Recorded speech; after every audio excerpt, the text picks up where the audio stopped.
ترحمنا لنكونن من الخاسرين ربنا آتنا في الدنيا حسنة وفي الآخرة حسنة وقنا عذاب النار ربنا لا تزغ قلوبنا بعد إذ هديتنا وهب لنا من لدنك رحمة إنك أنت الوهاب يا الله শিফা একমাত্র আপনার হাতে ইয়া আল্লাহ আপনি শিফা দিতে পারেন দুনিয়ার সব ডাক্তার একত্র হয়েও শিফা দিতে পারবে না শিফা একমাত্র আপনার হাতে তারা শুধু চিকিৎসার ব্যবস্থা নিতে পারে আল্লাহ আপনি মেহেরবানি করে শিফা দান করেন ইয়া আল্লাহ যে যেখানে অসুস্থ আছে সবাইকে শিফা দান করেন ইয়া আল্লাহ আপনি মেহেরবানি করে শহীদ প্রেসিডেন্ট জিয়াউর রহমানের বেগমকে আপনি সুস্থ করে দেন মাওলা ইয়া আল্লাহ আপনি তারিকুর রহমানের আম্মাকে সুস্থ করে দেন পূর্ণ শিফা দান করেন ইয়া আল্লাহ আফিয়ত সালামতের সাথে নেক হায়াত দান করেন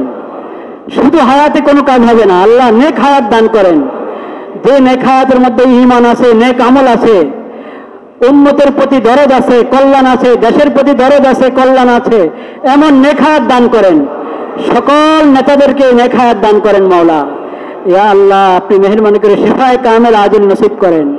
পূর্ণ শিফা দান করেন মাওলা ইয়া আল্লাহ আপনার নেক বান্দা আল্লাহ আপনার নেক বান্দি যারা যেখানে অসুস্থ সবাইকে পূর্ণ শিফা দান করেন ইয়া আল্লাহ শিফায়ে কামেল আজিল নসিব করেন যারা ঋণগ্রস্ত তাদের ঋণ আদায় করে দেন ইয়া আল্লাহ হাজার যে পেরেশানি সব পেরেশানি দূর করে দেন ইয়া আল্লাহ আমাদের এই দেশ ইয়া আল্লাহ কঠিন অবস্থাতে আছে আল্লাহ ইয়া আল্লাহ এই দেশকে পুরো মুসলিম বিশ্বকে আপনি হেফাজত করেন ইয়া আল্লাহ এই দেশের ক্ষমতা আপনার ওই বান্দাদের হাতে দেন যাদের মধ্যে আপনার ভয় আছে আখিরাতের ভয় আছে আপনার বান্দাদের প্রতি যাদের অন্তরে দরদ আছে আল্লাহ ওই লোকদের হাতে এই দেশের ক্ষমতা দিয়েন না যাদের অন্তরে আপনার ভয় নাই যাদের মধ্যে আখিরাতের ভয় নাই যাদের মধ্যে আপনার বান্দাদের প্রতি দরদ নাই আল্লাহুম্মা জাআল উমুরানা ফীমান খাফাকা ওয়াত্তাকাকা ওয়াবতাগা রিযাকা ইয়া রাব্বাল আলামিন اللهم لا تسلط علينا من لا يخافك ولا يرحمنا اللهم لا تسلط علينا من لا يخافك ولا يرحمنا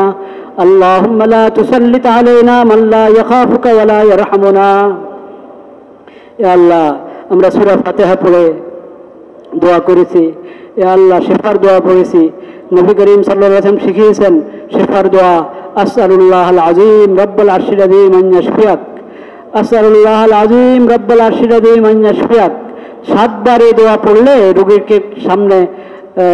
রোগীকে লক্ষ্য করে এই দোয়া পড়ার কথা হাদিস শরীফ আছে এটা যদি লক্ষ্য করে বলা হয় এখন আমরা যার জন্য দোয়া করছি তিনি উপস্থিত নেই সেজন্য আমরা বলবো আন ইয়াশফিয়াহা আসআলুল্লাহল আযীম রব্বুল আরশিল আযীম আন ইয়াশফিয়াহা আসআলুল্লাহল আযীম রব্বুল আরশিল আযীম আন ইয়াশফিয়াহা আসআলুল্লাহল আযীম রব্বুল আরশিল আযীম আন ইয়াশফিয়াহা আসআলুল্লাহল আযীম রব্বুল আরশিল আযীম আন ইয়াশফিয়াহা আসআলুল্লাহল আযীম রব্বুল আরশিল আযীম আন ইয়াশফিয়াহা আসআলুল্লাহল আযীম রব্বুল আরশিল আযীম আন ইয়াশফিয়াহা আসআলুল্লাহল আযীম রব্বুল আরশিল আযীম আন ইয়াশফিয়াহা সুবহান রাব্বিকা রাব্বিল ইজ্জাতি আম্মা ইয়াসিফুন ওয়া সালামুন আলাল মুরসালিন ওয়াল হামদুলিল্লাহি রাব্বিল আলামিন।